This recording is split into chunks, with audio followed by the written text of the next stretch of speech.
এত নম্বর পেলে আপনার কাট অফ ক্লিয়ার। এটার কি কোনো সত্যি বৈজ্ঞানিক ভিত্তি আছে বা পরীক্ষার ভিত্তি আছে, না এটা পুরোটাই অনুমান নির্ভর একটা বিষয়?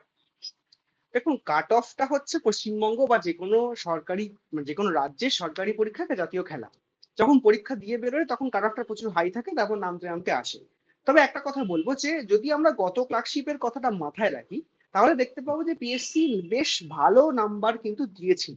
ছেলেমেয়েরা অনেকেই 80, 90, 70 প্লাস এরকম নাম্বার পেয়েছে। হুম, এবং তারা মানে কেমন লিখেছে এটা সে তর্কে আমি যাবো না, কিন্তু তারা মিডিওকার স্টুডেন্ট অনেকে রয়েছে যারা মোটামুটি বাংলা ইংরেজিটা নির্ভুল বানানটা অন্তত লেখে, সঠিক হুম। বাক্যটা গঠন করতে পারে। তো যদি কেউ নির্ভুল বাক্য গঠন করতে পারে, টেন্সটা বোঝে এবং বানানটা ঠিক রাখে, তো মানে অন্তত মানে এমন লোক আছে যে সরস্বতী বানান ভুল লেখে, তো সেইগুলো যদি অ্যাভয়েড করা যায় তাহলে কিন্তু বর্তমান পিএসসি যা ক্রাইটেরিয়া খাতা দেখার, তাতে কিন্তু ডিসেন্ট নাম্বার সে পাবে।